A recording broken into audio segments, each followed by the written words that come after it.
guyyuma tokko Yesus Adam maal Adam jedhee dubbateen beeku maal andi kan guyyuma tokko Adam jedhee beeku sayxaana yeroo humaatama dubbate Yesus sayxaan Adam guyyuma tokko barattoota dubbateen beeku ifiifillee maqaa isaa dogoggoraan udheen beeku injiru inkijiban so akkana jedha Yesus Kristos samii irratti waan inni ture laala Istifanos garuu hafuura qulqulluudhaan guutamee otuu ija irraa hin buqaafatin ija irraa buqaafatin beeytanii mijaran osoo hin libsatin jechuu laala osoo akkana mirqaanee seettee giiroo fi wanta nyaateen se'a mirqaanee ni beeyta waan masirratti firii dubbata akka nyaatanii miti abdusee suqa jawaasa keessatti yaa maqaa si maal jettanii kaatan isaa wanta ittiin firii dubbaa jedhan giiroo firii dubbaa jedhan giiroo si nama macheessitu tokko jirti bara warra Suudaaniitti qabasanii so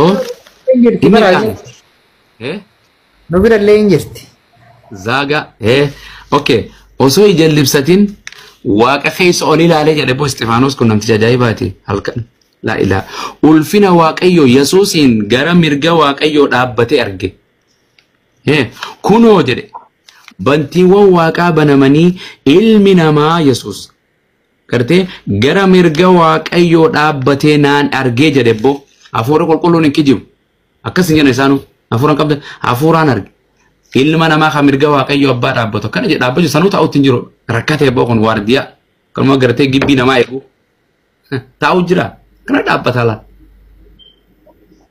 akkana inni kijiba jedha gaa Istifaanos maqaa isaa akkas jedhe kana jabaadhaa waa dubbisa jarana abduu seenis hafarsoon koota gara quraana gara waan kana dubbisa ummata kana islaamummaa tan waa hedduu sirba sheerti gootan duriyyummaa isinii geesse koota ummata kanatti amantii sheer godha wallahi lazim gartee baradhaati dhaqaa gaafadha gartee rabbi subhaanahu wa ta'ala isiniif haa laaffisu ani kanumaan jedha nutis duriyyummaa keessa dabarre abduu isin daran duriyya turre isin daran maleen turre international duriyya turre okay isin lookaalidha amma deebi'aa jirra deebinee bara amma karaa garee shaalaatti makamneera achi jenne biyya meeqarra deemnee zoorree boodarra matarasha Ameerikaadhaan walii galle ustaaz wallee inshallah yoo rabbi jedhe hafuuraan guutamuuf ta'arram akkas guutamne jedha guutamne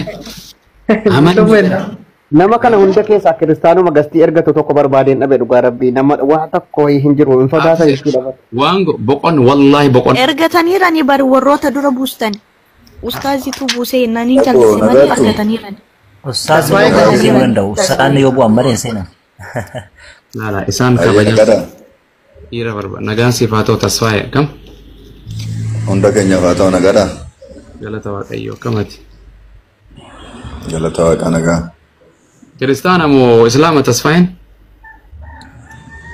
Kiristaana keessaa pheenxeedha moo Ortodoksii? Duuka buutu Kiristoos. Maal duuka buutu? Ani pheenxe moo Ortodoksiin sin jedhe Protestaantii moo Ortodoksii? Ani duuka buutu Kiristoosin jedheen Kiristoos jechuun immoo kiristaana bakka Kiristoositti kan amane hundumtu kiristaana. Kitaabni 66 kun kan Protestaantiiti. Is that right? An Protestaantii odoo hin taane kan Kiristoosi. Silsaa siddistidha kam hordoftaati? Silsaa siddisti yookaan 66 kan wangeelatti amanaan. Kanaafuu Protestaantiidha ka. Waldaan maali waan duuka buutuun bara warri duuka buutuun warra barattoota Yesuusantu duuka buutuudha. Anis barattuma Yesuus. Barattoota Yesuus 12 filateetu duuka bu'ootaa bara. Kiristoositti kan amane hundumtuuyyuu Kiristoos duukaa bu'a. Barattoota taata malee baratte karaa isaa barate malee ati amma mamii malee shakkii malee ariyyuu Protestaantiidha moo Ortodoksiidha? Sitti maan jiraam? Natti hin himne. Kiristoositti kan amaneedha siin jechaa jira. Kiristoositti kan amanu eenyu? Okay. Waldaan ati deemtu waldaa Ortodoksiiti moo waldaa Pheenxeeti? Gaafin kee jabduudha abo. Waldaa kam deemta? Waldaa walitti qabama Kiristoos Yesuusin warra amanan wajjinina Kiristoos waaqeffadha. warra kami wakkisan kami walda antikhabinu biyya keessatti evangelistii makaana Yesuus qeenxee ortodoksii eenyu maaree tawaahidoo maal jedhanii gartee waan adda addaati jiraatu kana keessa kam deemte warra Kiristoositti amanu siin jedheen kan Kiristoositti amanu hundumaa wajjin Kiristoosii waaqeffatu. Ortodoksiin Kiristoosii ni amanti waldaa ortodoksii ni deemta Kiristoosii lallabnaan jedhe kan hin deemta kan Kiristoosiin lallabu hundumaayyuu nan fudhadhaan Kiristoosiin kan beeksisu Kiristoosiin kan amanu hundumaayyuu.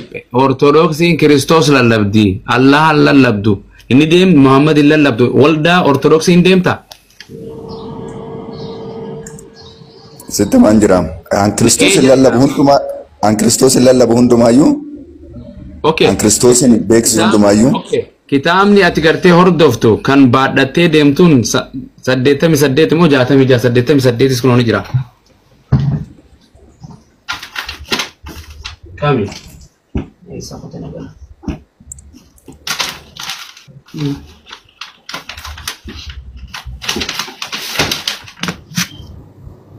Am hordofta? 66. Kanaafuu hin deemtu waan 80 takka 80 ortodoksii sin laallatu re'ate ortodoksii miti. Samanaadun nan laallatu. Bakka kanaafuu dhiisire waan ortodoksii ati peenteedha. Maaf akkana walii galta akkana shakkita just proud of whatever you are. Peenteedha sin jedhee mani Kiristoosin amanaa Kiristoosin kan amanu eenyu? Kiristoosin kan amanu eenyu? Peenteedha naan jedhime saanti yaas gubatte. Yesus Kristos te amanera peenteedha protestantidha